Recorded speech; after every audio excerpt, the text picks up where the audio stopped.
Alright, hello everybody. Welcome to another CPL cast. I'm your host, Cold Warp Gates, and today I'll be bringing you, as you can see, Team IKEA Build Orders versus Rhynadon's Revenge, Tier 1, Week 5. Before I get started, real quick, I just want to give my normal shout out to all of the CPL admins doing a great job running this tournament. Today I'm going to give a special shout out to Sage Zero and Nebline for helping me get my replays, helping me get set up today. Literally could not do it without you. And that being said, let's get into series number 1. As you can see, it's going to be between Strikes and Gutters for IKEA and Flash for the Win for Rhynadon's Revenge.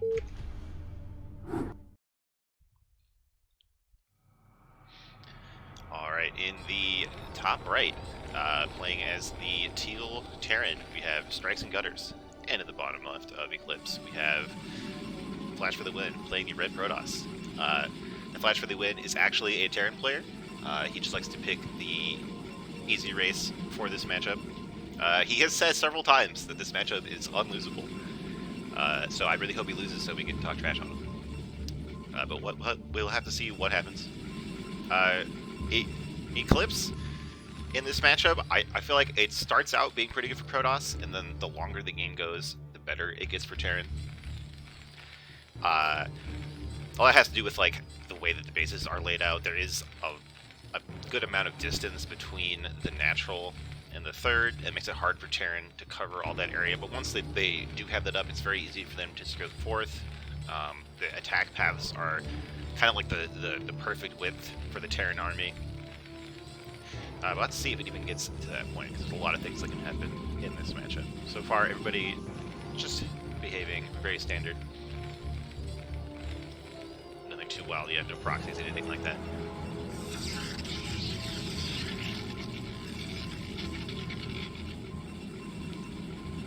Our gateways and barracks is set up. This will be taking a big T2. I wonder if he's checking for like proxy gates. I don't even know if they would be set up yet. There you go, E-barracks. What's going on?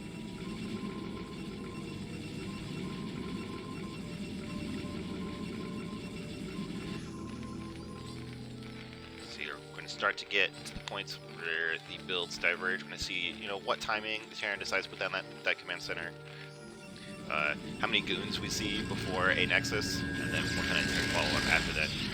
Cyber replacement, it's probably fine. Yeah, okay, this is fine. It's just, I usually see the pylon here instead, but it's the same idea. It's just sometimes on these maps there's some weird pathing with the probe. Putting a building on the left side underneath the gas, you can optimize it a little bit. Scouting workers meeting in the middle of the map. I feel like the probe scout in this matchup is kind of coming back in popularity. For a while, everyone was like just goon scouting, I guess because they're so confident they could deal with whatever Terran was doing. It seems like probe scout has become more popular, like I said, but I'm not sure why. I don't feel like Terran has been more aggressive lately. I feel like they haven't been too aggressive and they haven't been too greedy. I'm not 100% sure why the probe's coming back, but it's not really like a huge loss anyway. I like this completely blocking off the mineral line. Absolutely does not want to take any damage from early zealots. Yeah, the probe sees that and just goes right home. Not even going to stick around and try to count guys in gas or anything. Ooh, okay. So if we see okay, I think we might see a proxy here, in which case I can tell you exactly what build Flash is doing here. If he does, I think we're going to see that Tim build again, as I like to call it. The proxy 3 gates with speed zealots, but maybe not. Maybe the probe is just hiding out, because you can't build up on here, I'm pretty sure, and you wouldn't want to, and it would get scouted. Oh, no, never mind. Yeah, we have more goons. Looks like this will be a 28 Nexus, most likely. Sort of a bit slower to expand than the more standard, like 21 or 23 Nexus, but you get to put on some pressure with those goons. You can be pretty safe. Able to find where this SCV was hiding, might be able to deny scouting for a while. It can be really annoying. Terran really wants to know what Protoss is doing, but it does look like the SCV will get close enough. Yeah, it will see the Nexus wasn't started yet. I don't know if the SCV, like, you get some vision after the unit dies. I don't know if the SCV would have seen the Nexus start or not. But it looks like Strikes and Gutters feels very comfortable just getting their expansion, getting that bunker, getting a tank up. So not going to take too much damage from this Agoon harassment here. Yeah, won't have to mass repair his bunker for a long time. Able to sneak out the scouting SCV, that's pretty big. Let's see if, you know, what, like, do we see more goons? Okay, we see one more goon, but this SCV might be able to get in the main and see exactly what's going on. That could be a lot of valuable info for the Strikes and Gutters. So, a little bit of damage on the bunker, but the tank shows up right in time. And the second tank, yeah, this bunker's not going down anytime soon. Looks like the SCV is going to camp out in the third for a little bit, maybe trying to hope that the Goon walks out first. I would love to see that SCV going down. It'd be really big raid timing. Looks like Flash is going for the very safe, very standard 3-gate observer after expansion. So not like the fastest tech or the fastest third, but pretty safe. And you can see that's probably a reasonable idea when you see 2 tanks that quickly. You know, you don't want to die to some kind of fact CC fact push.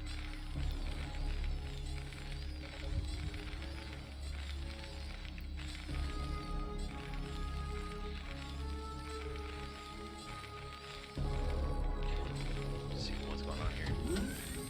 We see an eBay. No armory yet. Yeah, getting double machine shop, so this might be some kind of early tank push. Maybe 5 or so tanks. Lots to see. I'm really bad at figuring out Terran builders. This is easily my worst matchup. I'm so bad. Oh, so it looks like the SCV is going to scout the probe headed here for the very early third. Doesn't actually see it go down, but did see the probe walk in there. There's really no other reason that would happen. SCV doesn't get to go in the main, but just, you know, confirms that the natural's here.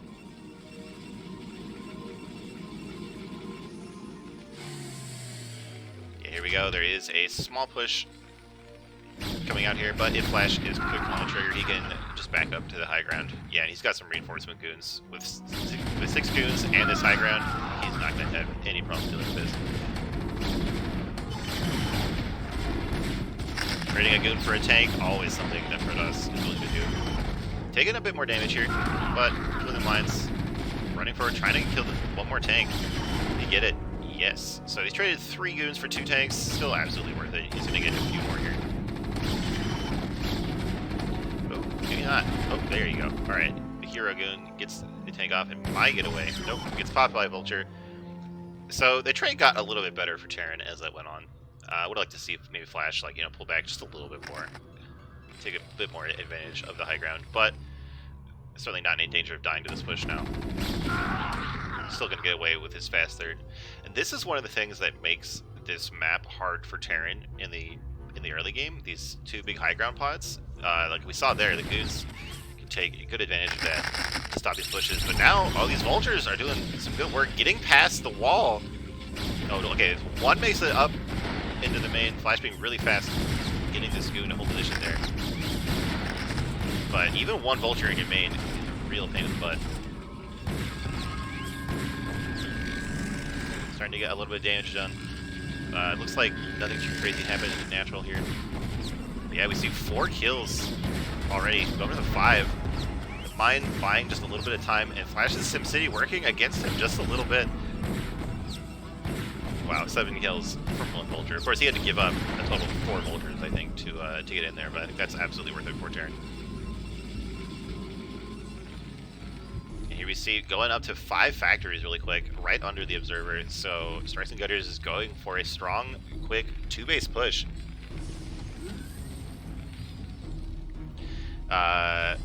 But Flash has all the info. He's had his third up for a decent amount of time now, and we're going to see, more gateways come up. We have the Citadel, we have Zealot speed, probably going to finish just in time for the push. So it's gonna come down to micro for these 2 players, and so far, honestly, I feel like it's been pretty even in the micro department. Maybe a little bit better for Strikes and Gutters. I know these like 2-base builds, these like fast 2-base pushes are really hard to deal with as Protoss. It's like a very like, I guess like a razor thin margin.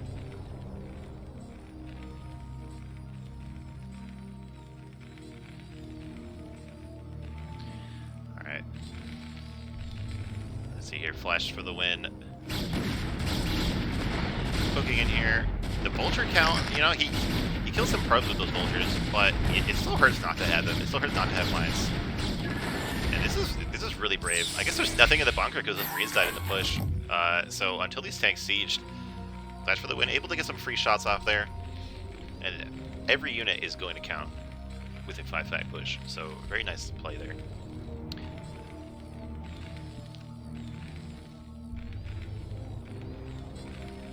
See, yeah, we're gonna see a ton of goons here. I'm starting to feel a little more confident for Flash, especially as I remember that this map has these high ground pods for these early pushes. Wow, we have 2 observers here, so Flash has double the intel on these factories.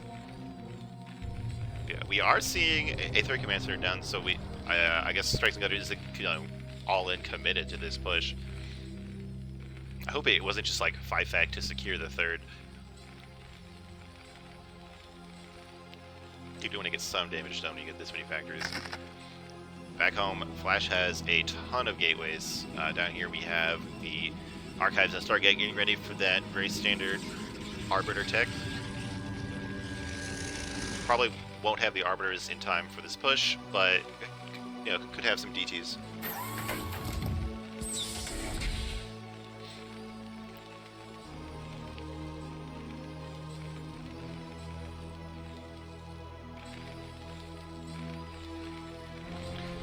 Looks like Strike Gutters wants to move out here. A little slow on the trigger. Here we go. Coming out with a decent force, but there's a very nice arc from Flash. Even got some speed zealots here.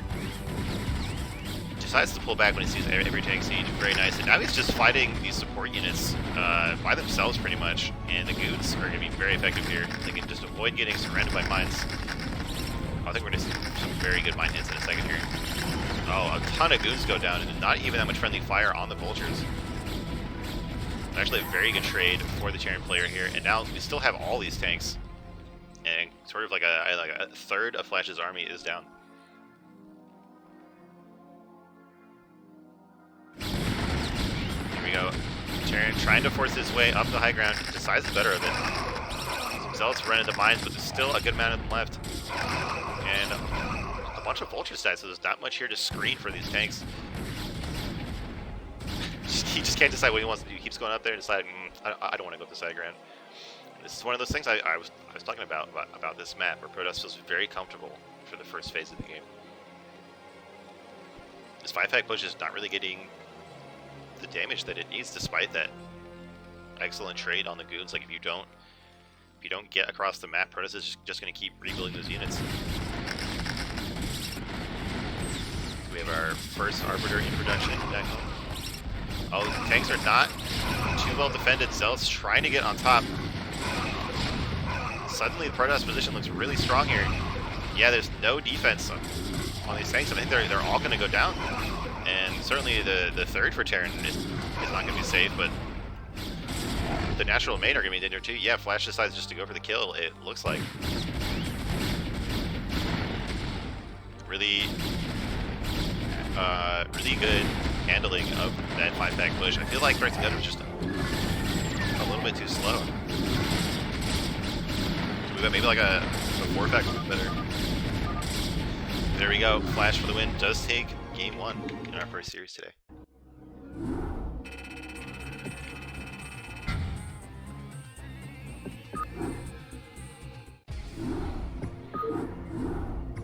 Let's get game 2 up real quick here.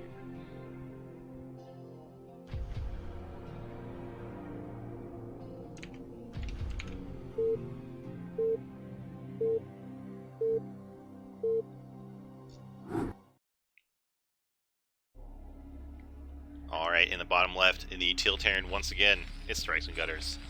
And in the top left, in the Red Protoss, winning game 1, it's TL Flash for the win. Alright, so Polyploid compared to Eclipse. Of course, it's a 4-player map. We still have some interesting high grounds on the map, but there's more alternative paths that you don't have to necessarily deal with it. In these positions, the mineral high ground for Protoss is going to be in an excellent defensive position. For Protoss, Terran might have to cross that high ground to get to the Terran base, and that could be really good. As you saw, Flash did a great job abusing the high ground to his advantage in the last game.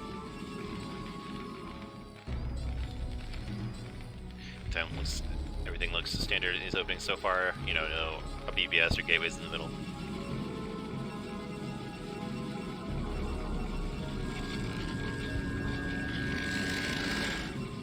Alright, thank you, State Zero. Thank you for tuning in.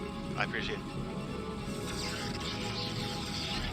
Again, we have this just a gateway, and probably depot into barracks very soon. I don't really know what to talk about in this early part of the game.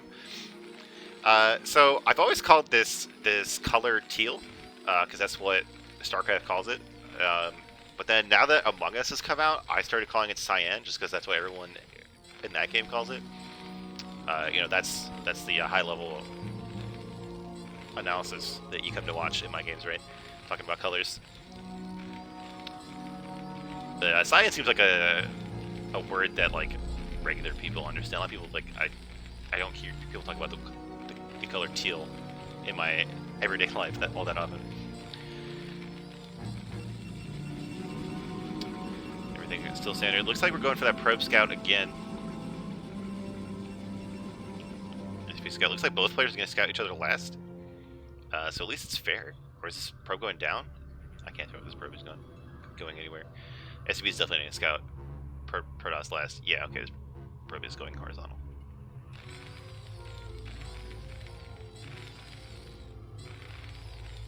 Alright, I'm getting educated in the chat that teal and cyan are actually not identical. Good to know, good to know. Putting down that factory. We don't see guys being pulled out of gas just yet. So could mean we're going to see a 2-fac, or it could mean that Strike Node is just not opted to do that yet.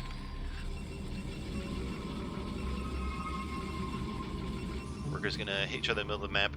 If players did the timings exactly, they could, optimize a little bit and skip these bases and scout in the correct direction. Oh, we do see 2 factories down for Drakes and Gunners. Decided he seems like he does not want to get into the super late game in this matchup. And I mean, if you listen to a Terran players ever, you can't really blame him. Terran players hate the late game in this matchup. And it looks like he's really dedicated to not letting this get scouted, blocking the ramp with the SCV just for a little bit of time before that second Marine gets out. I would bet that he's lost some games because the probe managed to sneak in there. But now he's going to be safe. Flash might still be able to sniff it out, if you could see how many Marines, if you can see what timing Terran does or does not come down the ramp. So, it's really not an unscoutable situation.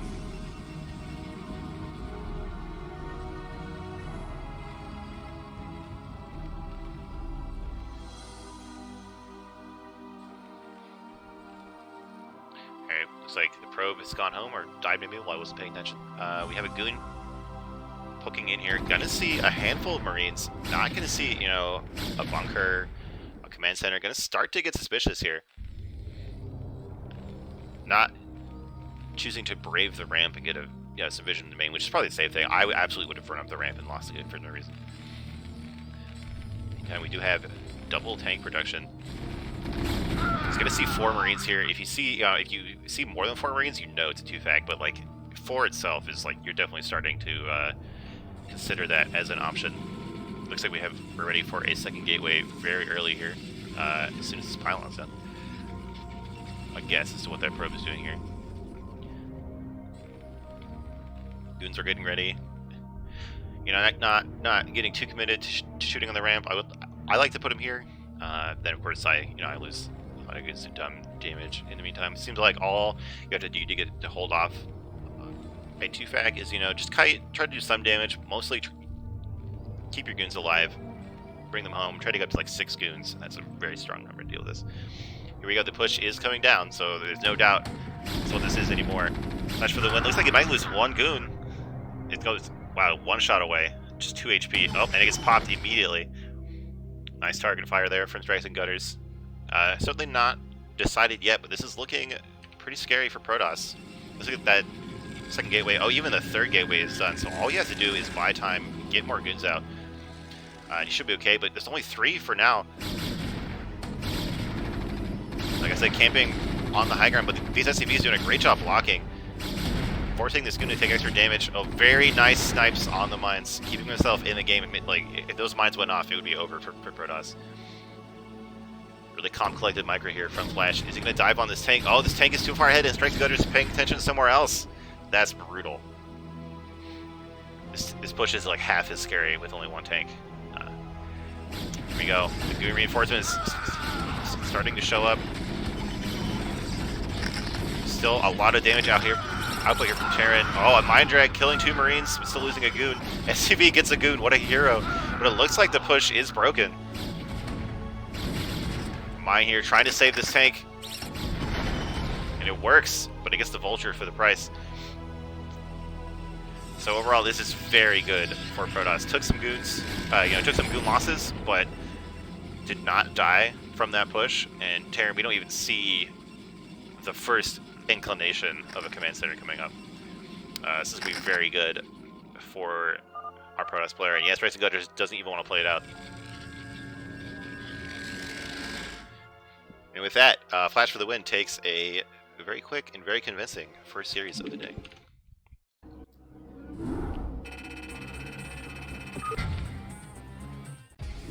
Scores updated.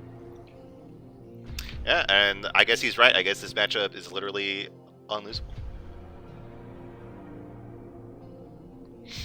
Alright, so we're going to get into Series 2 with Ash Sands versus Mr. Chill.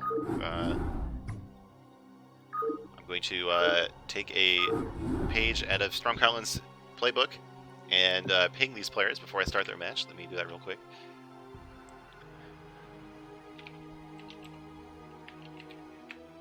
Can I find them? There we go, Sands and Mr. Chill.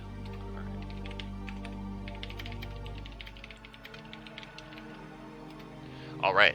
And with that bookkeeping out of the way, let's get into series number 2.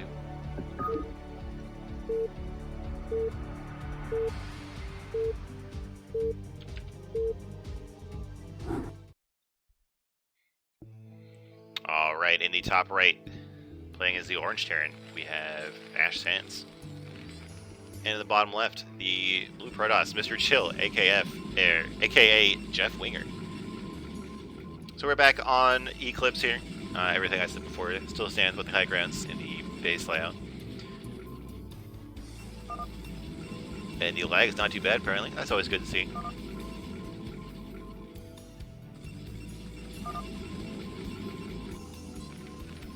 Maybe a little bit before we see any kind of build differentiation on this map, I would say. So, in the last series, it seemed like our Terran player, Strikes and Gutters, it seemed like he was not comfortable in the late game, wanting to go for these strong 1 or 2 base pushes. And I have a feeling we're going to see different play out of Sands, unless he's just comfortable with the same kind of play. Here we go. Lying to each other about proxy gates. Going to Kespagel for not using the approved messages.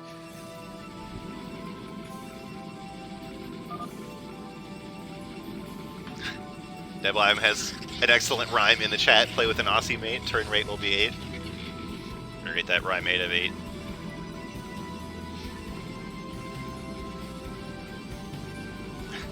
When you play with an Australian, you are literally playing for someone who's trying to beat you upside down. NCX is right. Think of the handicap from playing the game upside down. That's got to count for like at least 100 MMR. Alright, looks like Sands has had enough. Oh, never mind. Alright.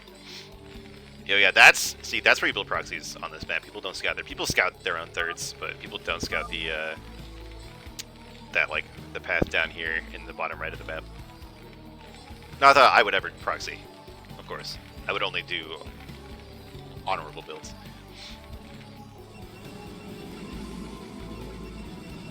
Looks like we aren't going to see a probe scout. Oh, we're going to see the Zealot before Goon. Still, after the Cyber Course, they're not really committed to this pressure. I actually really don't like this kind of Zealot. Like, it's so, like, it's never going to get any damage done, I feel like. Like, the SimCity, it's already done. We're going to have, like, 2 or 3 Marines by the time it makes it there. Like, it's going to get scouted. I don't know, but I'm also just salty. So we'll see if Mr. Chill can get more damage done with it than I can.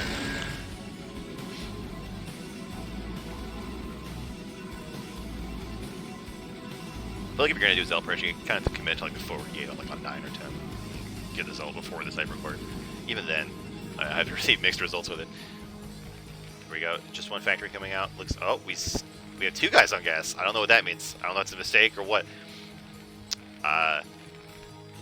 Let's see if that means 2-fac or some kind of 1-factory play. Well, Mr. Chill has forced Sands to, you know, just hold this one SUV on the ramp.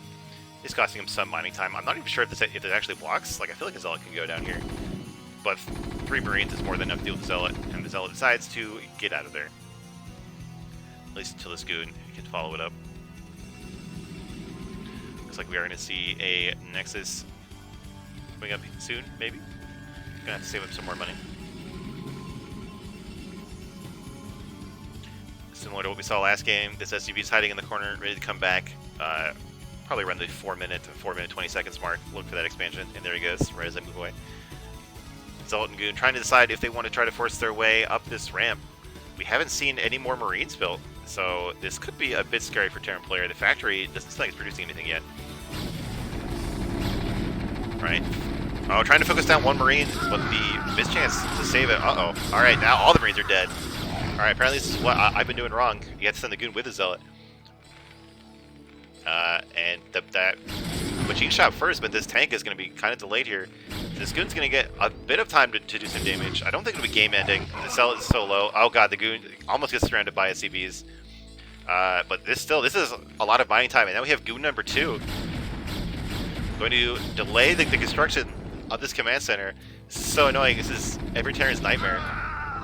And they're able to get out before that tank even comes up. So definitely a lot of great value for Protoss here. He's up like 9 supply already, up 4 workers, and with a ton of lost mining time for Terran. Very effective. So everything I said about that being bad is clearly wrong.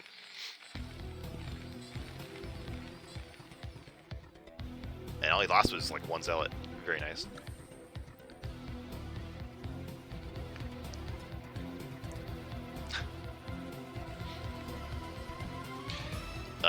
Sands being very brave here, trying to lift this command center. Siege mode is not even done. This tank is not protected. Almost able to get sniped, but the second tank shows up in time. Mr. Chill able to save that Goon with a fraction of its health.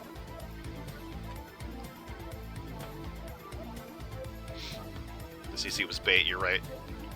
SEX has some big brain play right there. Oh my god! Please repair this tank. Terran players, please, just repair this tank. Like, I know, like, late game you can't afford to repair every single tank, but, like, come on, man. In the meantime, it looks like Mr. Chill has, of course, gotten his own natural up at a very healthy time. And has decided to go straight into Reaver Tech. Just does not want the Terran player to have any fun. This is the kind of play that I like in this matchup. I don't like sitting back and just expanding. Like, obviously that is very good, and that's how you play this matchup. But I really appreciate these early aggressive plays. Reaver, there we go. Reaver does get started. I don't think we're going to see speed, at least not for the first part of the drop. You can start it now, and it would be ready like once the shuttle is already in the turn space. Meantime, we do see an eBay. Still only 1 factory. It looks like that turret is... Where is that turret? I saw a turret in production. I don't know where it is. Alright, we have a second turret here at the front. More to deal with DTs. Okay, here it is. So this drop in the main could help for shuttles, but of course the Reaver could also just kill that turret from far away. It's going to come down to micro and decision making when that drop comes up. But I guess, putting 2 Zealots in the shuttle, ready to do some damage. So I understand the value of bringing some gateway units in the shuttle, you know, just to take hits. and to scout for mines. But the more I do... Oh, okay, well, we'll talk about that in a little bit. This eBay block, super rude. Probably not even going to matter because the third is going to be delayed by this Reaver. Yeah, so actually not getting anything done, but it's really rude. I like it when Terran players do this. If he cancels this, yeah, it's a very small loss. Looks like that went, yeah, so it didn't actually delay the third, but a nice thought there. In the meantime, we see this drop. What I was going to say is I like bringing one goon better. I feel like the goon is able to fight tanks just because it can shoot them from range along with the Reaver. But bringing 2 Zealots is also great. No speed upgrade here, but oh, look at this. These tanks are positioned perfectly to stop anything from happening. Oh, alright. Narrowly avoids taking some friendly fire there from these siege tanks. SCV is pulling right when they need to. A turret getting a lot of free shots on the shuttle. Looks like the shuttle will have to go home for now. Needs to rebuild those shields. But still, this really isn't that bad for Protoss, keeping the Reaver alive. Just the threat of it is really good, and it can be very useful in the mid-game for dealing with Terran pushes. So, but overall, a very good defense from our Terran player Sands. Getting a starport a little bit earlier than normal, but it will help him get that science facility to get that +2, and he could get a Wraith if he wanted to shut down this drop. So actually, I think that starport's probably right on time. Yeah, getting 2 Goliaths absolutely does not want to deal with this drop at all. Meantime, we have the start of kind of a contain here from Protoss outside the Terran Natural. This is great. This is, I feel like, the real value of the Reaver in this matchup, and I have a real hard time pulling it off, even though all you do is leave the Reaver here and then fly away when Terran comes for it. You know, because if Terran tries to take this position, they're going to take at least one scare of it, and then the shuttle can just fly away. It's all overall that, over time, is some excellent value for Protoss. But back home, looks like that third base is up at a very healthy time. We have Citadel, we have Stargate, we have Archives getting ready for that Arbiter tech. I haven't seen it in CPL as much. I've only seen it on like a few Korean streams, but there is talk of a shift in the PvT meta, moving away from Arbiters, moving more towards like faster storm tech and being really annoying all game, like constantly storm dropping, constantly killing tanks, and just keeping Terran away from that maximum supply value. So we're not going to see that this game, I think, but I'm interested to see if we ever see that in CPL, because I really want to learn from it. I really want to learn how to do that. It sounds more fun to me than the traditional Arbiter play. So Sands trying to push his way out here, trying to secure the path to his third, and that is one of the major sticking points on this map for Terran. Looks like Mr. Chill does not want to get into this yet. He knows that he's ahead in this match. He doesn't have to commit to killing this. He's gonna wait for the right time. I think that's very smart. Might lose this observer here, which could feel bad. Oh, he does get it away in time. Ooh, it looks like Mr. Chill is getting ready to take a fourth, which I like. But Terran doesn't even have their third yet. You can chill like a bit. I do feel like these... So I don't know about this matchup. I don't know how hard it is to defend these bases as Protoss, but I feel like certainly in some matchups, I feel like taking both of these bases as Protoss is way better than trying to take the top left of the map. We'll see how that pans out in this game. This Vulture is going to get here. Oh no, the wall is not complete. Is going to get in here. Is going to kill this probe. Very annoying. Probably won't be able to shut down the base by any means, but Sands is going to know what's going on. Meantime, no action here. The third command center is not even landed. Probably wouldn't be able to get too many workers there anyway. Can't really blame him. Sort of the passive threat of all these units out here is delayed Sands' third, and like I said, that is a major problem on this map, and Sands needs that third in order to get back in the economy game. Certainly to support these all these factories coming out. Look, looks like he does have 2-1 on the way, but not in time to help him with this fight.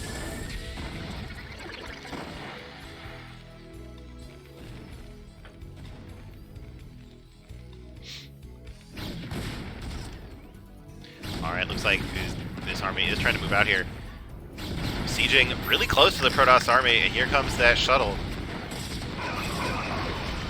taking one hit with that Zealot, dropping the Reaver right in range of all these tanks, but getting an excellent Scarab hit in the back of this clump. Very nice micro on this Reaver, avoiding taking any shots on it, and kills every tank. This is really bad for Terran. They're going to have a hard time moving out, or even, like, honestly, even surviving in this map. Fortunately, they have like half a base out here, so Perez is taking the time to kill it. So Terran might live if they can get some reinforcements and mines up, but that third is a mile away now. Is paying a lot of attention to his Reaver, keeping it alive, getting continual value out of it. And now this mineral line is in danger. The tank is going to go down. All we see is vultures for the foreseeable future. The shuttle does go down, but the Reaver's still alive. Gonna start getting chunky Scarabs on the natural mineral line. Oh no, right when I say that. Alright, but looks like Sans has had enough of this game. He's gonna get into game 2 with a fresh head.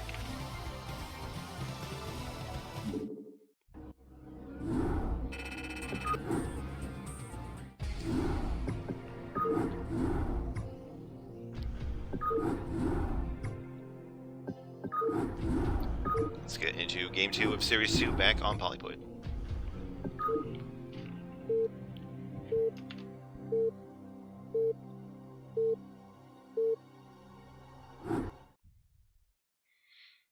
Alright, here we are in the top right, playing as the Green Terran, getting a bit bullied in the last game. It's Ash Sans.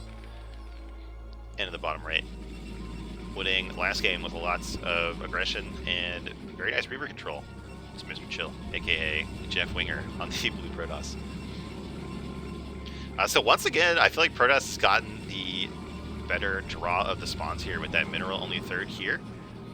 That high ground is going to be in a very nice position for Protoss to defend any kind of pushes from Terran. Let's see what happens here. I imagine Mr. Sans will be concerned about a follow-up to that Zealot pressure. Maybe going to play a bit more defensively. Hopefully get a bit more into that mid and late game. It seems like he wants to play for.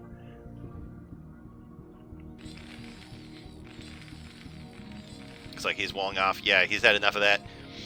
He's willing to pay the price, get a wall off here, be absolutely immune from gateway units walking up into his main. And who can blame him? Just because Deblime is in the chat, I'm going to talk a little bit of trash. I feel like more Terrans should do this, and he says it's too expensive. But I mean, what really is the cost? Like, you kill a depot later? Like, that's it? Doesn't seem too bad, considering the reward of being safe. Whereas this game on a 4-player map, I don't know how likely it is that the press is even going to find the Terran when it's time for that Zealot to show up.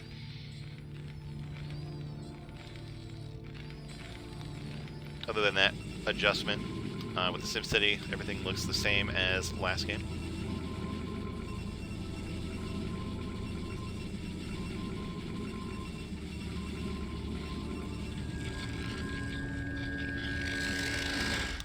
A bit before we find out what the players are trying to do. So I'll talk about Polypoid for a little bit. Polypoid, it's sort of like Sylphid. Like, people are saying Sylphid is the new best 3-player map. People seem to like Polypoid in general as a standard macro 4-player map. There are some things that certain matchups change it a lot, and I feel like it has to do with these mineral thirds a lot in their high grounds, but overall it seems like a very solid map. I certainly don't dread playing on it like I do some of these other maps. Looks like Terran's gonna get lucky with the first scout this time. We don't see a Zealot this game. Looks like Mr. Chill decided to play it a bit more standard this game, and I can't believe him. 4-player maps, just unlikely you're going to find Terran in time to even send this out there. So this wall is technically going to be for naught, but Sand's going to feel pretty safe, I think, overall. So we see this 2 guys in gas again. Can one of these big brain Terran players in chat, do you know, is that a thing? Is that like an intentional thing, or is that just a peculiarity of Sans? Because I've always seen 1 or 3 from Terran in the gas once that first factory is down.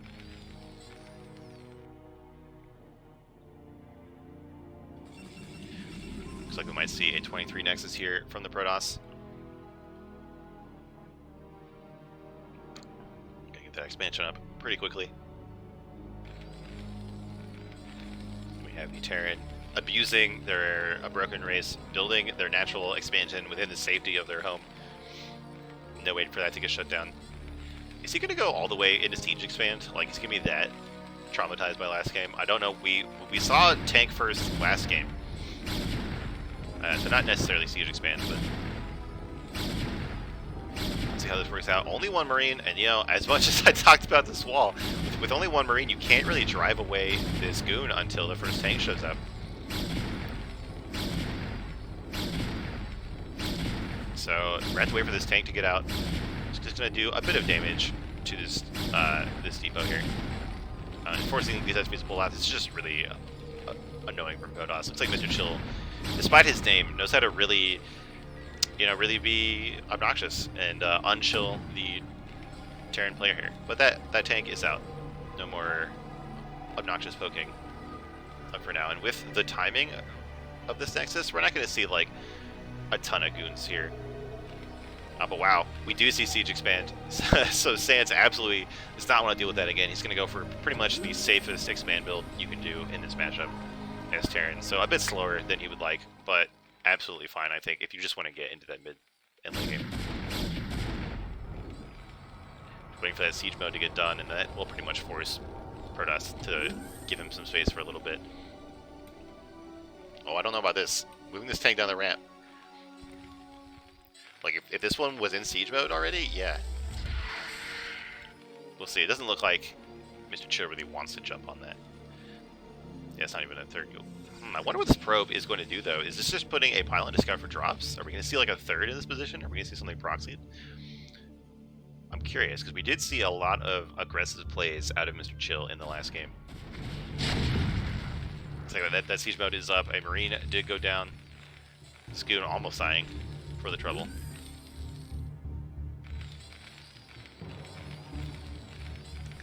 We have that observer coming out. Should make that a critical scouting window of like 7 to 7.5 minutes.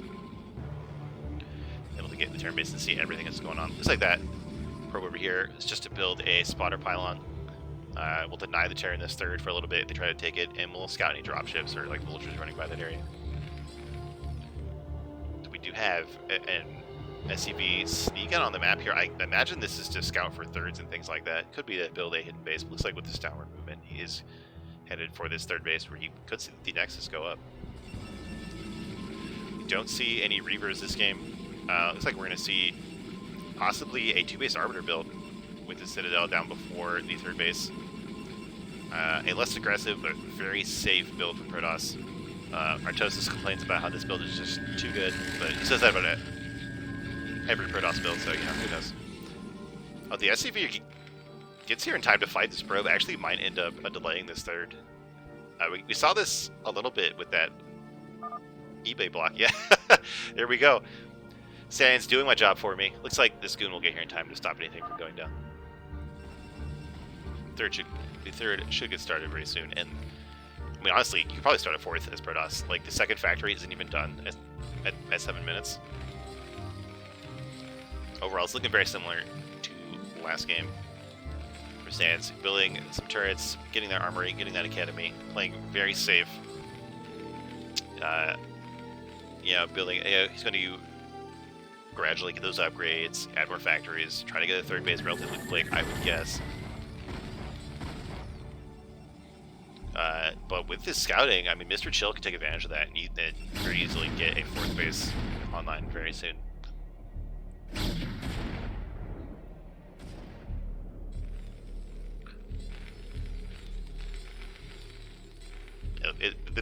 This looks like a build that Sans has practiced, getting these tanks here. You know, we saw this last time, getting these factories. Ooh, okay, so we do see 5 factories on 2 bases, a bit different from last game. 6 factories. All right, this is definitely going to be a 2-base push. Looks like the 6-fac plus 1, if I can count correctly. Of course, the Protoss has this in vision. We have the Arbiter Tribunal almost done. That first Arbiter might be out just in time for this push. It won't have the energy for any spells, but that invisibility can be powerful, and we could see Mr. Chill, you know, start making some DTs just to force out scans, get some free shots on the tanks. So if Mr. Chill knows how to react to this, he's going to feel very safe. Here we go. We see a ton of gateways go down. We see a shuttle and some zealots and zealot speed. It's like Mr. Chill knows he just has to pump out a ton of units here to fight this early push. We do have a lot of tanks, and with more coming, this push is it's looking to be very serious to deal with. You can't really ever sneeze at this kind of push. But moving out with just tanks, the first Goliaths are getting ready to spawn here, and the tanks are starting to move out. It's like Mr. Chill smells blood. Picking off one tank already, very nice. Picking off 2 tanks for the cost of 1 goon. That's an excellent play. That this push is gonna have to wait or just accept being weaker now.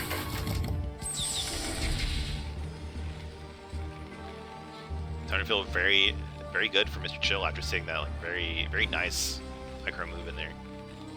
Knew exactly what he could get away with. Starting to see some vultures come out. Vulture speed and a Goliath range. Here we go. The push is starting to cross the map.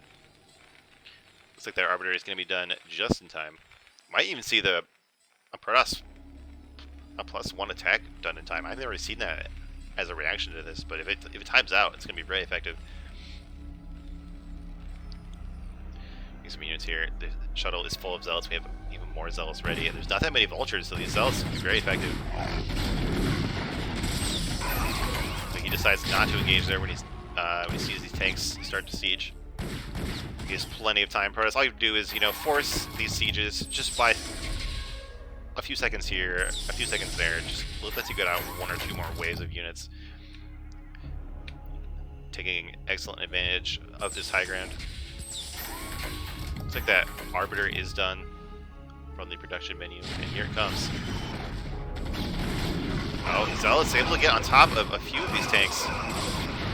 Not everything siege. We don't see mines here. I feel like this is going to be a Protoss playground, yet dropping Zealots on these tanks in the back. Wisely pulling back the goons when the Zealots die, getting an excellent trade here. And only 4 tanks is a lot less threatening. There's only so many scans. I'm curious how many scans we have. We have 1. Alright, we have 3 scans left, and this Arbiter is not going anywhere. It's like the next wave of Zealots able to get on top of the tanks, taking them out, and I feel like this is pretty much over. This push is over. We don't see any. We do finally see a 3rd base over here for Terran, but it's just started. It's completely undefended. Mr. Chill has very calmly handled this 6 facts +1 push. Oh, look at this. See, this is why you can never do this. This 1 tank is stuck. This entire wall is invalidated. Scrambling to get some defense up here. Finally, the mines are going down, but it might be too little too late. Even when the Zealot side, there's not much here to save this tank. Oh, here we go. The neck wave Zealot is here. I think Sans is in a lot of trouble here. And there we go. We tap out. We see Protoss win 2 series in a row. Clearly the busted race. Will no one think of the Terrans? And that is another series for Team Rhynadon's Revenge.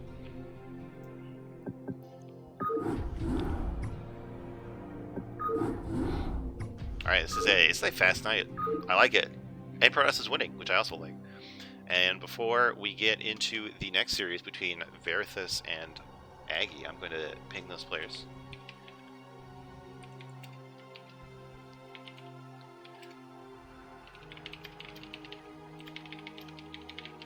Alright, and with that being done, let's do it.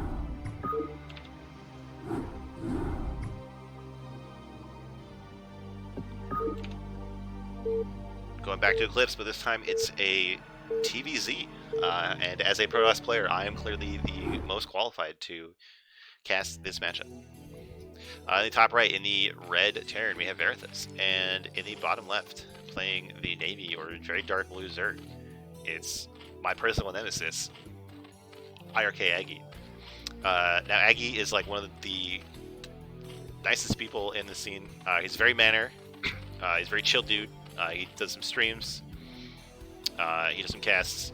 But he's also a complete bastard, and I hate him because last season we played like 2 or 3 times, and he proxy hatched me, I think like 3 games, and he won all of those games. Even when I knew he was going to proxy hatch, and I built cannons in preparation, he still won. So I was kind of hoping for some kind of rematch this season so I could redeem myself, but it seems like we're not. That's not going to happen unless we meet in the playoffs. Now, as for how this map affects this matchup, I don't really know. I feel like I've seen Zerg just take the more straightforward third base here in this matchup rather than take a more distant third like they like to. I guess they could take one of the bottom right bases. I'm not really sure. The naturals seem pretty good for Mutas.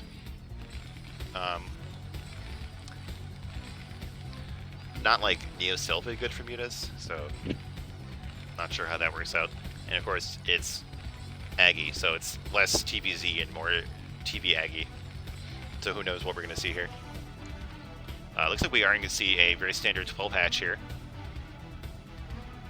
Aggie, so no like one base shenanigans just yet.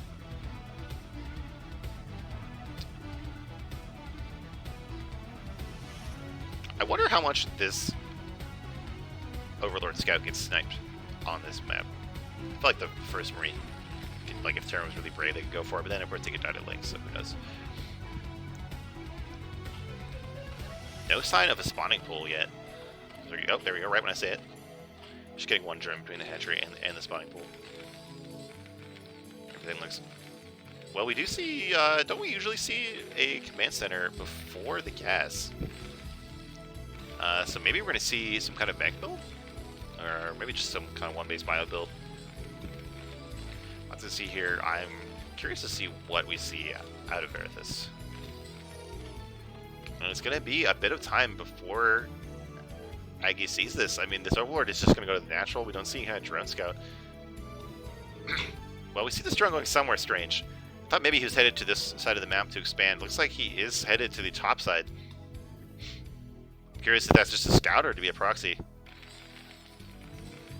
We do have a factory going down on one base with no Marines done. Okay, here we go. One Marine being done, trying to kill this Overlord like I was talking about. Looks like it will make it to the high ground in time. Alright, he scouted this third. Is he going to build here? Okay. See, this is Aggie for you, alright? He's building a proxy hatch at the Terran's third for his third hatch. And, like, is he just going to mine there? Is he going to try to hang out and steal resources? Is he going to proxy, like, some lurkers or something out of it? Who knows? Who knows? I can tell you this is not what Verithus prepared for when he was trying to go for this factory build. Now, this is pretty ridiculous. This seems incredibly greedy for me. We do have this scouting SCV in here in the Zerg base looking for information, but he can't get the main. I mean, there could be just a bunch of links, right? Wait, did I hear? Oh, I could have sworn I heard a Wraith, but we don't even have a starport in this map. Weird. I'm just going nuts. Third hatch is coming online. We do have one Vulture. No sunk yet. I don't think Aggie knows what his Terran opponent is going for. So with some good micro, this Vulture could do a ton of damage. It looks like he's keeping it at home just to defend. Both players like playing on the razor edge here, like barely getting any units while they go for these tech-heavy builds, or an attack or whatever this is from Aggie. There we go. We see 2 Vultures and immediately see some drones pulled. Gonna try to get some colonies and other Sim City to keep that Vulture out of his main at all costs. But is it going to come up fast enough? I mean, Songs build really fast, but these Vultures might have time to get a handful of kills. Alright, looks like we do see a hatchery, or a Hydra Den, not a Spire come up. But that might not even matter. These Vulture kills are going to be very painful. 4 drones down, or you know, some number of drones, some number of links. Forced out some costly buildings here from Zerg. There, okay, so we see a Hydra Den and a Spire. Ooh, he can't. No, okay. Hydra Den and a Spire. I wonder. I mean, this is part of like the standard response to this kind of tacticals, is get Hydra and Spire. So I don't know if this... Oh, is he... Okay, so he built this space and he's just mining out of it. I thought he was going to like get some really fast mutas or like really fast lurkers out of it, but no, he's just mining out of it. Getting a creep colony to defend it from vultures. I wonder how long it will take before Terran checks that. Because, I mean, in this matchup, in general, Terran expands to their third very late. So they could actually like not find that until it's like mined out. Oh my god, a vulture gets... It must have gone like this way behind the minerals it got here. There's nothing here to deal with it. Second colony is out of range, shutting down it, mining entirely in the natural. I think this one Hydra will have to deal with it. Verithus getting as much value as he can out of these mech units. But he probably does, like, you would have no suspicion that there's a third base, let alone one here. So really, I think Aggie is in a fine position if this third base does not get scouted. We're starting to see more factories and more Goliaths, but nothing that could make a scary push yet. So Aggie has plenty of time to build up, to make drones, to make units. I don't think this push is in any danger of killing him just yet. Oh, but we do have this barracks flying over here, seeing this creep. I wish we could see like what the players were looking at, because I'm sure his camera is going to snap over here like, what? Alright, but the barracks does reveal itself as well. So Aggie knows that he's been found out. So he's ready to build more sunken colonies. And without tanks, I mean, these units are actually going to have trouble going up this ramp. These sunkens are pretty much like perfectly placed to start hitting units right when they get up here. It's going to be a major choke point. Getting a handful of Hydras here as well. Getting a couple of mutas, not too many just yet. There we go, starting to get more and more mutas. We're going to see that giant muta cloud show up to fight these Goliaths. And the thing about this is, like, Aggie can bounce between defending his base and attacking Verithus faster than Verithus can bounce between threatening and defending. So it's actually a great position for mutas to be in, right? So another big brain play from Aggie. Looks like this Overlord might get sniped really fast. The Goliath range upgrade coming in handy. And every second that Aggie can't build units is really important. But we do already have a flock of 9 mutas out. And no turrets. Not even an EVA, I think, for Terran. So going to have to rely on these Goliaths. But Aggie, we do have an eBay. We're just deciding to take it out maybe before too many turrets can go down, and that's actually really big. Because without turrets, Verithus can't really afford to push out, threaten that a hidden third. Here we go. A handful of turrets do get started before the eBay dies. But like 2 turrets in each base is not going to stop mutas. Yeah, and Aggie's actually going to get away with this base. This is ridiculous.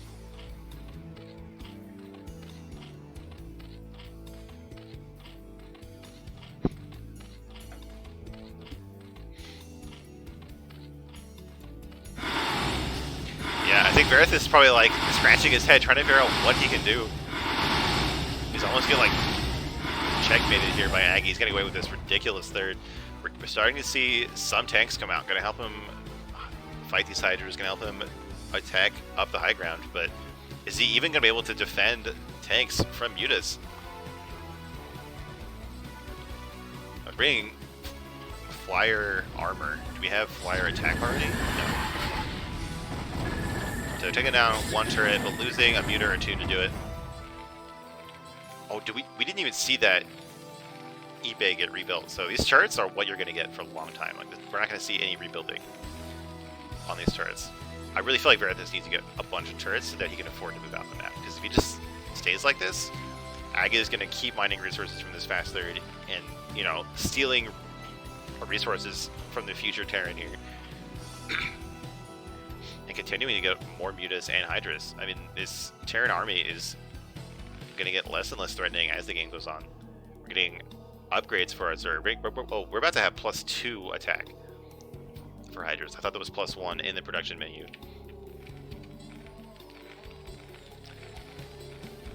do have the +1 armor for Goliaths, really critical to the Goliath bushes. Alright, here we go. We have a bunch of Goliaths, like 12 or 15. We're not with 2 tanks, but the Zerg is ready to take it. Getting a decent arc here. No siege on these tanks. Amita's actually tanking a lot of damage here. They're all going to go down. I don't know if that was the right way to use those mutas, and now these Goliaths are actually going to be pretty powerful versus these Hydras. Let's see who comes out in this fight. I actually have no idea who does. Looks like Verithus is having trouble microing his Goliaths. They're channeling goons. Here we go. When he gets them all to shoot, he does clean up the last of the Hydras. So actually, that fight went way better for Terran than I expected. The Amutas just got focused down at the start. And that means that Verithus feels completely safe in leaving his base for now. Now, these Sunks on the high ground are still going to buy Zerg a decent amount of time here. Is he going to be able to regroup in time? I don't know. This is not a lot of units trying to rebuild that Amuta count, but they're so expensive for Zerg. It's like Verithus, oh, he can't decide how he wants to deal with these. Does pick off one Muta. We don't see any more tech coming out of Aggie. I think it would be hilarious if Aggie went for like a fast hive, built a Nidus, and just evacuated all the units and drones here. Looks like we're not going to see that. Aggie getting a small force here ready. I don't think this can possibly fight that contain, but it could be able to threaten the Terran Natural. There's already a decent amount of Goliaths here at the rally point. These Mutas are not very threatening in small numbers, and they get picked off again. There you go. Aggie tapping out when his third base gets broken with the extra manner. GG, well played. So Verithus very patiently waiting for Aggie to make a mistake there with that engage.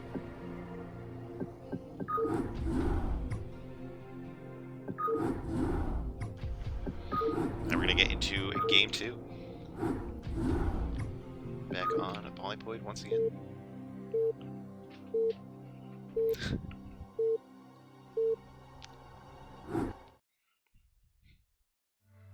Alright, in the top right, Verithus very calmly dealing with Aggie's complete shenanigans in the first game. It's that's the top left. This is clearly the bottom right.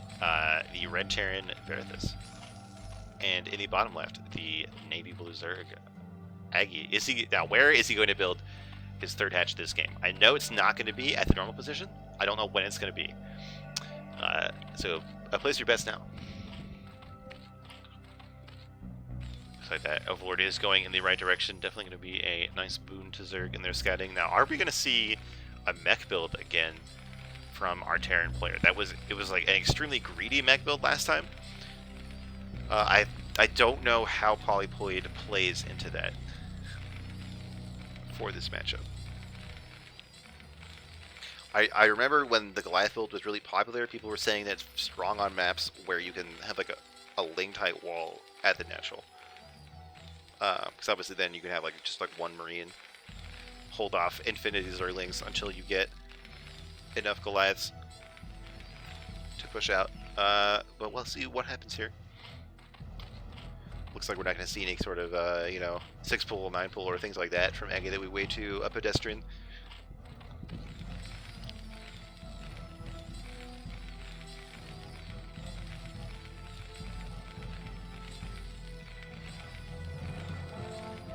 Just waiting. Alright, we have a normal timing on the barracks. Looks like we are going to see a 12 hatch from Aggie again. Oh, come on, there we go. Same thing we saw last game. One more drone and then the pool. Just squeaking out that little bit of economy. Now we're going to see this SCP scout. If it's able to see the Overlord, he could scout in the right direction. And there you go. He can't see it. He is going to get that first scout off himself. Won't have to be worried about Lings flooding across the map when he sees this very early hatchery. And we're seeing that refinery again, so some kind of tech play coming out of Verithus. He does not want to play bio, it seems like, at least not with the standard opening.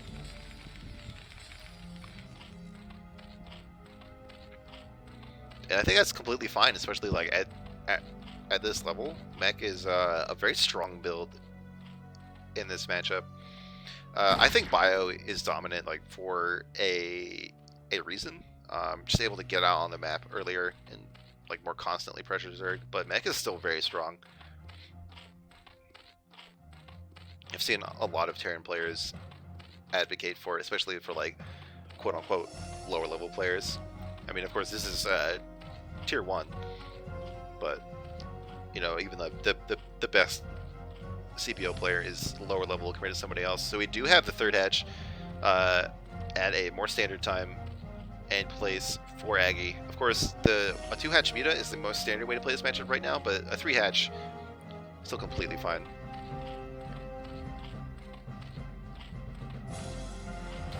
It could be 3-hatch Lurk or something else, but we do have a 3-hatch in base here. Command center going down. Still only 1 Marine. This feels like so greedy. Like no wall, no bunker, just 1 Marine.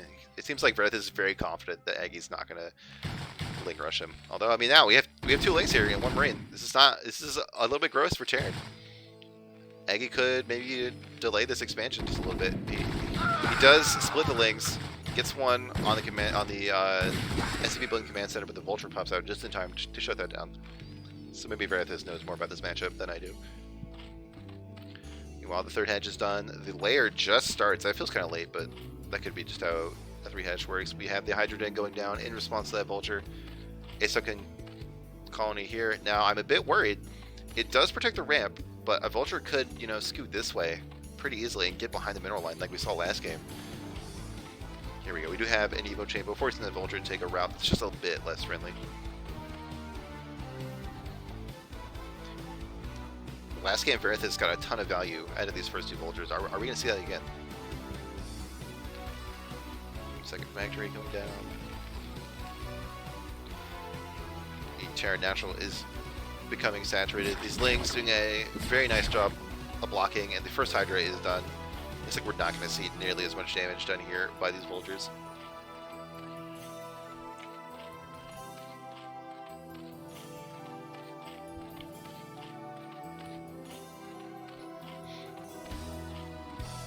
Alright, that layer is done.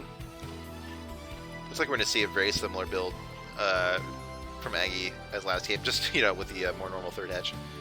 Getting that fast ranged attack upgrade, getting the Hydras and the Spire. I hope we see better use of the Mutas in this game. They kind of got picked off in that big fight before they could do too much damage. I mean, like, they shut down turret production, and then we didn't really see them trying to threaten the main at all with those Mutas. Meantime, looks very similar also from Verithus, plugging into that third factory very soon. There we go, getting that range upgrade, getting his own armor upgrade. Of course, the armor for Goliath being much more effective versus Mutas than the attack upgrade, just because Mutas attack hits 3 times, so the armor counts 3 times.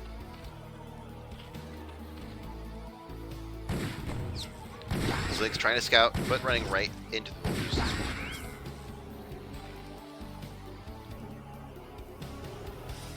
Looks like Verithus has decided, wait a minute, I'm playing versus Aggie. I should check the corners of the map, look for hidden bases. Not going to find anything this game, but this is a smart way to react to your opponent, right?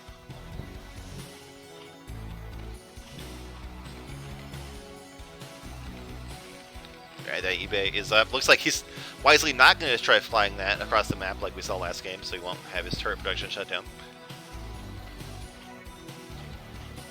And we're starting to see that Muta production come up. Not quite enough gas to make 9 at the start, but 7 still a very healthy number. Turrets coming down at just about the right time. Looks like Verithus has practiced against this 3-hatch play. Oh, a drone almost managing to sneak past this Vulture. That would have been a lot of value for Aggie being able to get his 3rd hatchery on the map. Verithus paying a lot of attention here.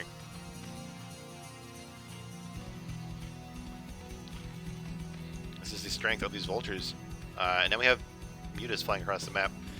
Looks like it's the barracks leaving the base this time. And honestly, I don't know if it's that important to focus is down. I feel like you could at least like try to go for the you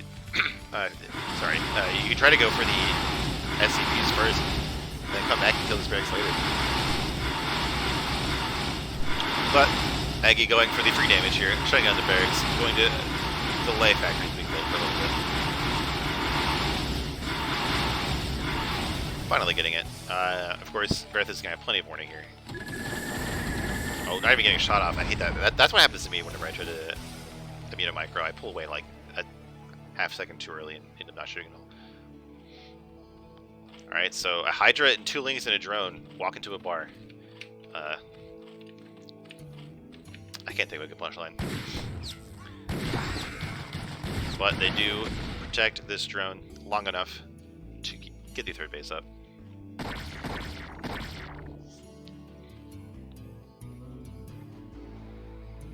At not too bad of a timing for Aggie. Meanwhile, what have these bees been up to? Looks like not too much. Finding 2 stray Goliaths. Oh, as a bunch pop out from the factories, that feels bad. But manages to avoid losing any mutas here. By the way, look at this, like, this giant thing. What is going on here? Like, who had a robot this big? Why can't Terran make this?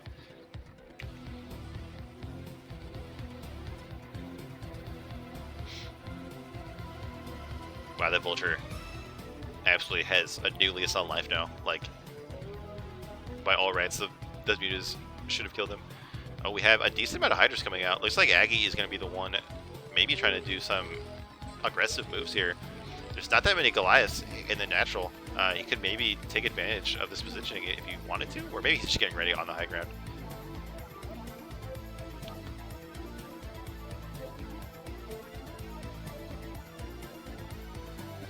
The 3rd base does finish uncontested. Looks like we're going to see siege mode again in response to these Hydras. Okay, here we go. Aggie trying to do it again, but it seems very similar to the fight that we saw last game, that all the mutas getting picked off, and focus fired siege mode is not quite up. There we go. Is it going to be able to take a good amount of shots on these Hydras?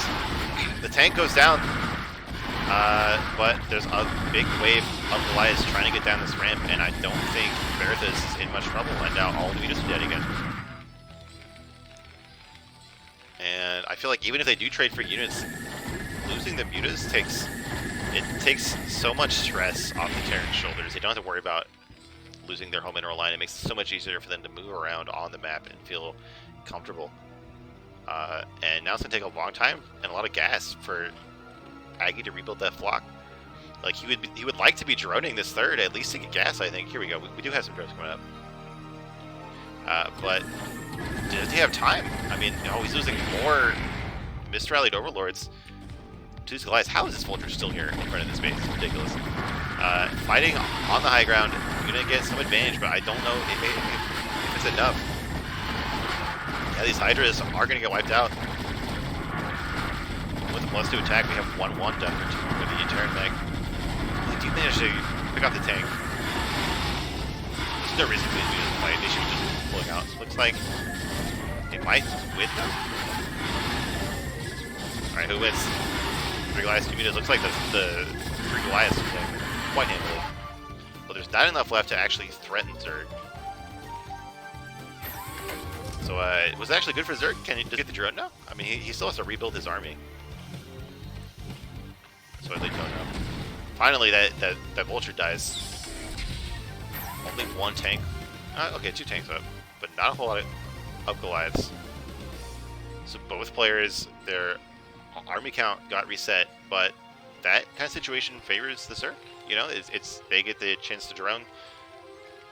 They can rebuild their units more easily than Terran.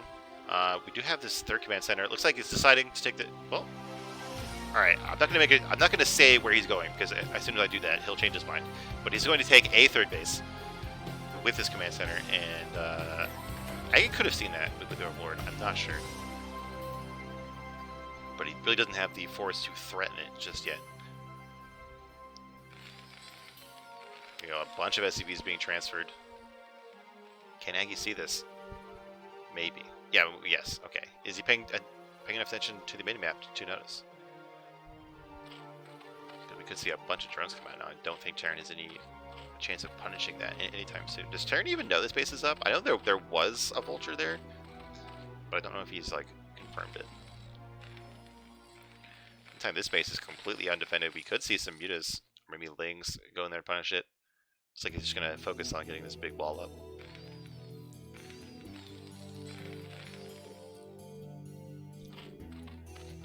Starting to get those carapace upgrades for both air and ground. Very effective against Goliaths, but you know, tanks kind of laugh at armor. So it'll come down to how this army is balanced. It looks like Aggie was aware of that third, and I mean honestly, it could take the Terran army too long to get there. Like that base and all the SUVs could die before Terran can react. Even with one tank, and we just fly in first and snipe that. We'll see, but we do have to see these units move in, though. Oh, and Vareth is getting a quick 4th command center.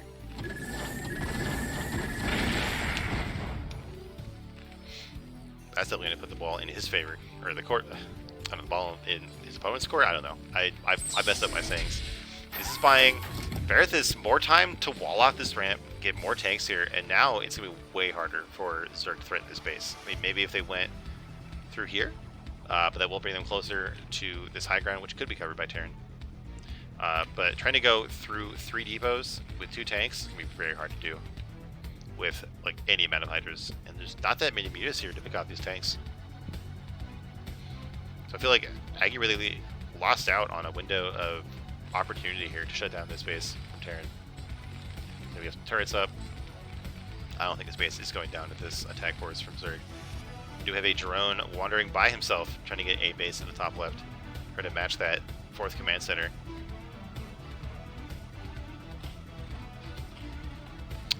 We see flyer attack happening again. So we're going to see. Alright, so Aggie trying to go in here, but the handful of mutas is not enough to snipe these tanks. And with this wall up, there's no way that Zerg can break this. Yeah, and he does pull up. Taking a few pot shots from these reinforcement Goliaths. We have mines done on the map here. Just keeping track of any Zerg movement across the map. That 5th hatch, or 5th base, does go down. 4th base, like 5th or 6th hatch, bleh, counting. We do have the Queen's Nest. No hive started just yet. I feel like we're gonna have to see hive tech to start to deal with this. I mean, when we have 4 base Terran, even if 1 base is mineral only, with this, like, even if it's like 4 base bio, which is insanity, but 4 base mech, like, you need to have some hive tech. You need to have queens or defilers or something to deal with these mech units. These mutas getting caught in the middle of the map, trying to do some damage, able to escape the Goliaths. Get some value here with these vultures. Oh, I don't like this. I think even if they do kill these Goliaths, I don't think it's a trade that Zerg wants to take. Here we go, moving in with the rest of his units, avoiding taking too much damage from the mines. At the same time, Terran is starting to push out. The mutas are getting picked off by this huge concave of Goliaths. Once again, we do have a handful of tanks. All these hydras bunched up by the wall. They're going to take so much damage here. A small group of hydras getting wiped out in the northern flank, and I don't think this attack is going to work. There's so many tanks. I really lost count of how many tanks Varethus has made, and with the mutas gone, Varethus completely controls the ground now. Oh my god, getting big value with these mines over here. Wow, that's disgusting. So this 4th base from Varethus absolutely safe. Whatever Varethus wants to do for the next like 5 minutes is going to be completely fine. Zerg really won't have the ability to oppose him anytime soon. Still don't see that hive. Just more hydras. And they're gonna, you know, when we have this many tanks, like hydras just aren't gonna cut it. We have enough Goliaths to deal with the constantly resetting amount of mutas. Here we go. Varethus not resting on his laurels. Moving up here to threaten the third base, and even fighting up high ground, there's so much Terran here, so much splash damage. really worked for Aggie in this fight. Just not enough units to really threaten these tanks. Almost able to cut and kill all the Goliaths, but not in time, and the Hydras get absolutely brutalized by the siege tank line. These poor overlords. Verithus shutting down Aggie in both games with his very solid mech play. I think we're going to see him close out the series, right?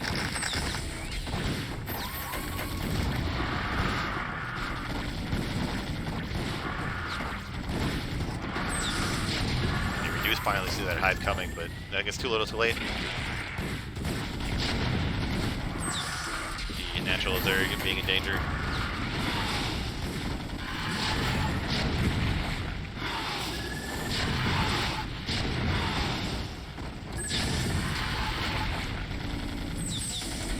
Down. Hydra down. Natural hatchery and drones. Yeah, there we go. Aggie tapping out once again with the extra manner.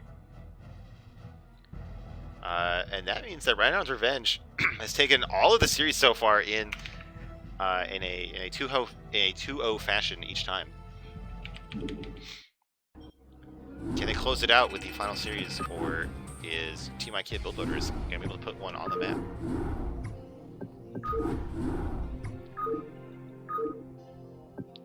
Alright, for the next series we have a ZVZ, and if you thought I was kind of clueless about TVZ, well, get ready to be even more disappointed. Before we get into that, let me ping these players. We have Camo Daz and Doc Holiday.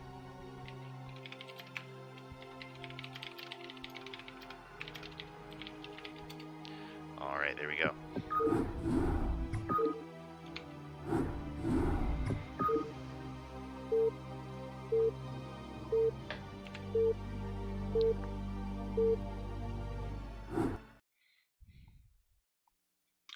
Here we go. In the top right, playing the purple Zerg, it's Camo Daz.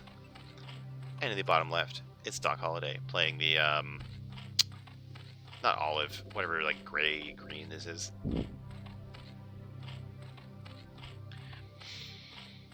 Now, this being a two-player map, both players are going to get that first scout off.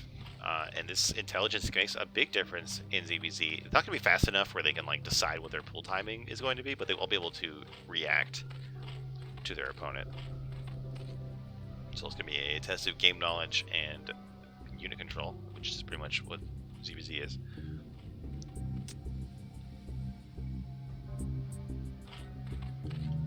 So nothing too nuts yet. No 5 pulls or anything silly. Wow, no lag, nice. All right, good to know. This is definitely the most micro-heavy matchup. You absolutely do not want to deal with any lag when you're controlling lanes or mutas. There you go, Pod.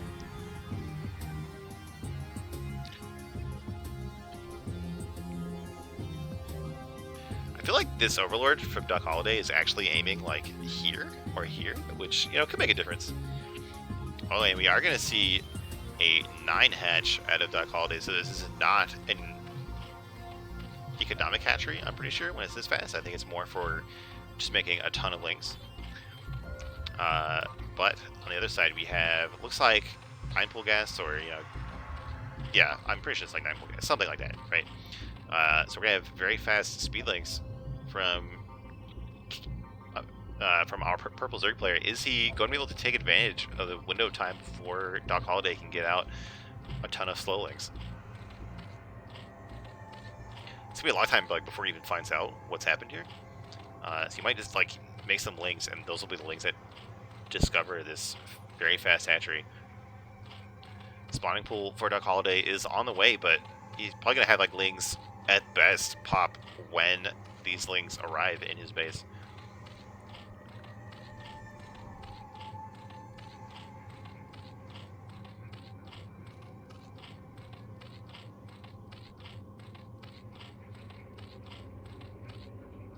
Wow, he's still on 1 Overlord. This build takes a lot out of the Zerg player. Looks like the Overlord should finish all... Okay, there's going to be a bit of delay before he can start all his lings. And every second is going to count when you have 6 soon-to-be speed links. and 2 more like barreling across the map from your opponent. I see. It's going to require a lot of control from Doc Holliday to get the most out of his links. Hatchery taking a lot of damage here. Here we go. It is 6-6. Camo getting the better of that, pulling off exactly the right time. Even being surrounded, starting to get a better trade here. Okay, we do have the 2 reinforcements, so it's 5-4 links. More about to pop. The hatchery is just below half health. Speed for Camo Daz is done, and you wouldn't think it would be that much of a difference in a melee versus melee fight, but it really, it just allows your links to surround the enemy's links that much quicker and get better trades. But Doc Holliday has been able to keep this hatchery alive, even if it's bruised. He's just pumping out links. He's stop mining gas. His own speed upgrade is about to finish, and I feel like he has done it. He's gotten through the period of time where his build is more vulnerable, and now he has everything that his opponent has, just more. Although now that I'm looking at it, we do have the glare done and the spire started for Camo Daz, so now it's up to him to defend the higher link count of his opponent. Blocking the ramp, not really making a concave, just stuffing bodies in there, still getting a decent trade. But I don't know if it's good enough. We're gonna have more and more links flood across the map. Doc Holliday is not even worried about trying to match this tech. Just gonna be mashing links in there. The sunken colony from Camo Daz does finish in a decent place for mineral drilling, but the drones are getting stuck on their own minerals, and all of these links from Doc Holliday are able to get right on top of the sunk, and it looks like he's actually broken his opponent here. The sunk was actually not in the best place for drilling, and there you go. Doc Holliday wins the game before the spire from his opponent can even finish. A very bold 9 hatchery play there.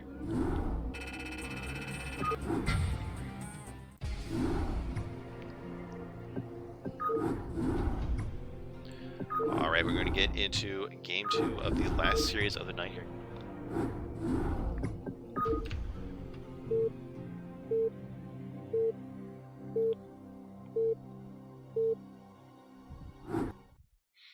Back to good old Polypoid. This time it is a 4-player map.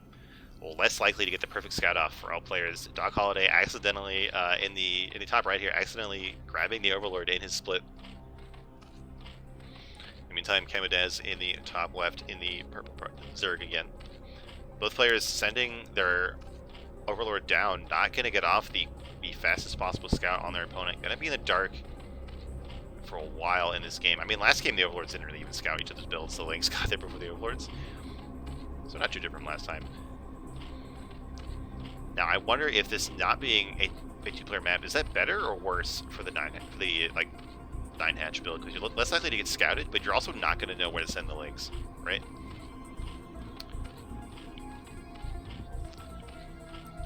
You really cannot afford to drone scout this matchup, that's for sure.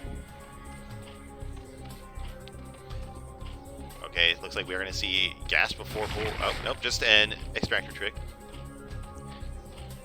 from Camo here. Seeking out that 1 extra drone. This could be for like a 10 hatch, I think. I think that's like one of the few times where it makes sense to do an extractor trick. Yeah, we don't even see the Overlord started. Here we go. Okay, are we going to see a pool or a hatch? Okay, we see the drone headed to the natural for the hatchery. In the meantime, Doc getting an Overlord for any kind of building here. Looks like he might be going for a 12 pool. I can't imagine 12 hatch is like a thing you ever try in this matchup. I feel like it would get absolutely destroyed by most things. So 10 hatch, very similar to what we saw out of Doc Holliday in the last game, geared towards getting a ton of links. I wonder, like, if you're not even going to make drones of this hatchery, is it even worth putting it down there? Like, is it better to just have it here where you can more easily defend it? I guess if it does end up being like a more equal situation where you can't really break your opponent, it helps to have the hatchery there.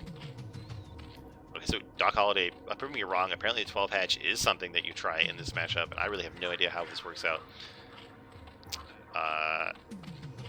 I mean, I guess if Doc Holliday sniffs it out, he should just have the defender's advantage, right? Be able to make links. Looks like his speed will be significantly delayed. Could give Camo Daz a decent amount of time to overwhelm his opponent. But with this fast hatchery, I mean, Doc Holliday can even make like some sunkens down here at the natural. Let's see what the players are thinking. They still have not found each other. Doc Holliday is sending his second Overlord in the right direction. Akamo doing the same thing, but just being so much later due to the details of their builds. Whoa, 3 hatcheries. Okay, so Doc Holliday gonna make even more links than last time. So we could see something very similar, and yet a bit different from last game. Last game we had Camodez with the faster speed links eventually get outnumbered by Doc Holliday, and that could be what we're seeing again. And they're doing this like with no scouting information. Maybe the fact that they haven't been scouted yet is information in and of itself. Just seems incredibly bold to me to get a 3rd hatchery before any lings are done. Here we go. The Overlord from Doc Holliday scouting the natural, seeing that it's up, seeing that it just finished based on these mineral counts, seeing a good amount of lings.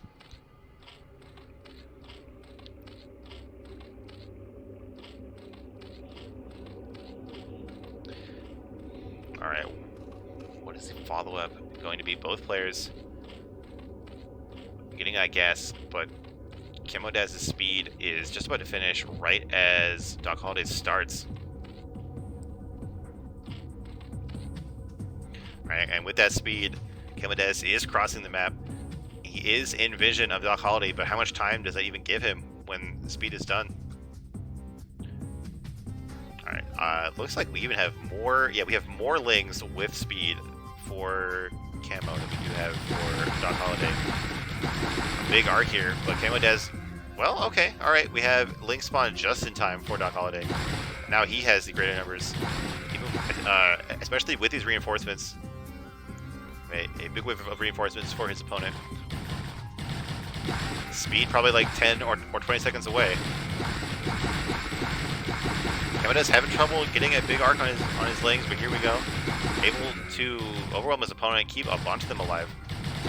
Oh, and these are misrallied from Doc Holliday. They don't even fight back when they get killed, and now there's no sunkens in the main here. Fighting is going to be in the drone line. Can Doc Holliday micro enough to keep his workers alive while reinforcements come? I'm not sure. It looks like he's just given up on the main, headed to the natural. Here we go. 2 drones go down. The drone count is equal now, but I'm sure more are going to go down before Doc Holliday can get these lings out of his base. There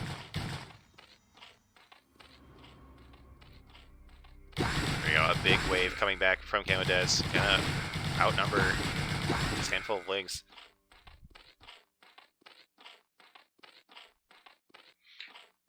Choosing to chase down his opponent's lings rather than dive on the mineral line. There we go. He's had enough of that.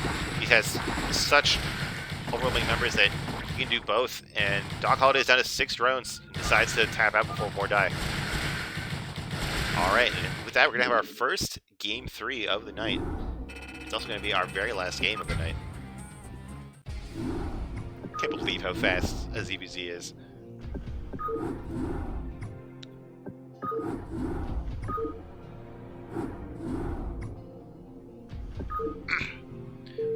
Alright, and we're going to see Circuit Breaker, a map we have not seen tonight.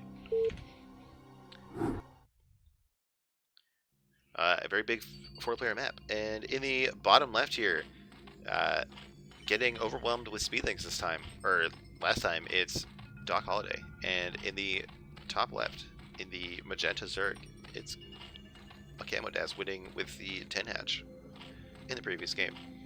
This time it looks like both players are going to see each other first again. And this is the shortest rush distance on this map. We've seen both players go for different variations of aggression in these games, so you know this game is not going to buck the trend. Circuit breakers, like a cross spawn, can be a very long rush distance, but these vertical spawns are very close to each other.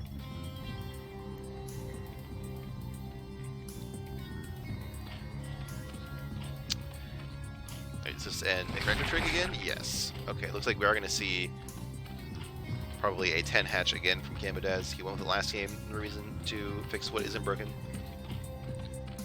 In the meantime, Doc Holliday sticking to what he's done each time. Just Overlord on 9. Looks like we might even see hatch before pool again for him.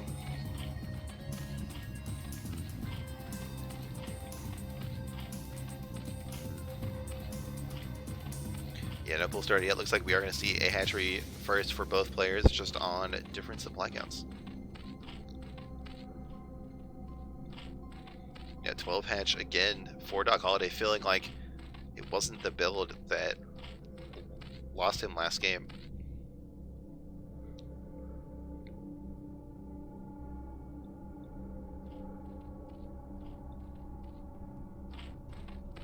But by this point, the Overlords have crossed each other. Both players are going to get an exact idea of the timing of these hatcheries, and if they played a ZVZ, they're going to know what that means for their, you know, what implications it has for their opponents. Spawning pool starting for Doc Holliday, but the spawning pool of Camodaz is already halfway done. The gas is almost done. So once again, we're going to see Camodaz get the faster speed. In these close positions, it seems pretty favorable for him. I don't know if we're going to see that a cheeky third hatch from Doc. Maybe, you know, maybe keep that extra drone. Maybe get a sunk. We'll see what he decides to do this game. We have 6 lings already started for the Magenta Zerg. Spawning pool for Doc Holliday is about to finish.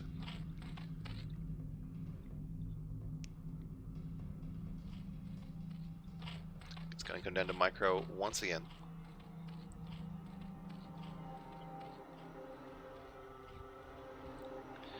Mr. Chill in the chat rooting for the 4-0 sweep for his team. It's going to come down to Lings versus Lings.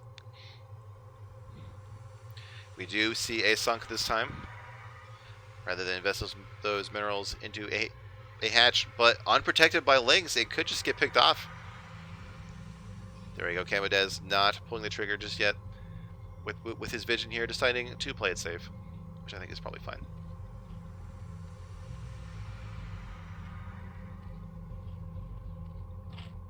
Still forcing out more and more Lings. Oh, we have a lair for Doc Holliday.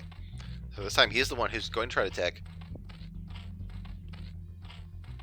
Gas is not even being mined yet, or mined since the 100 for the gas. So Doc Holliday might be able to defend here and just get better tech. You know, get those mutas. He's going to have a second sunk. He's got a bit of mining for the natural. You know, he's got more drones, a healthy link count, and I don't know if I can see Camodaz break this. I mean, this is going to be a ton of links. But with 2 sunks done, and still a decent link count from Doc Holliday, it's going to be pretty hard for him to break this. Let's see. Lings are able to get on the sunks.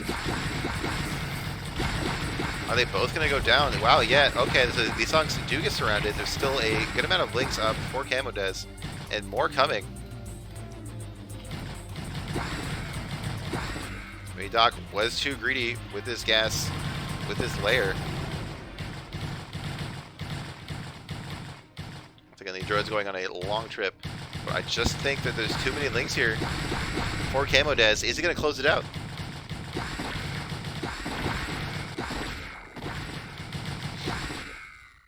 Alright, some links spawning for Doc Holliday, but it's just not enough. There's a critical mass here from his opponent. Drones struggling to join the fight, getting stuck on each other, links dying everywhere, but Camodaz has way more alive. And Camodaz takes the series.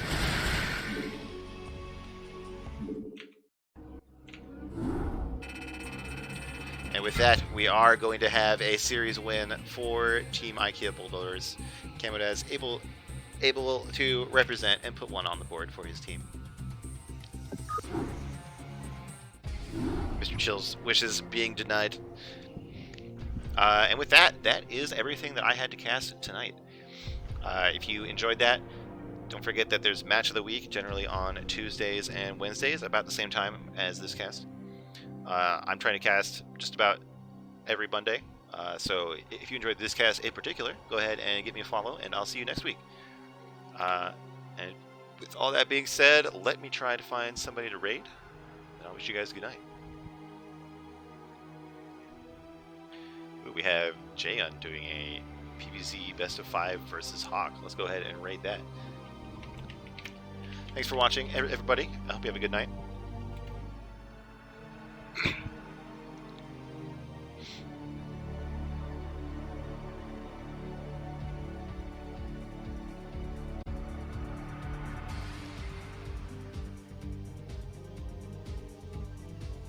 랩은 내가 있으니까 잘 봐도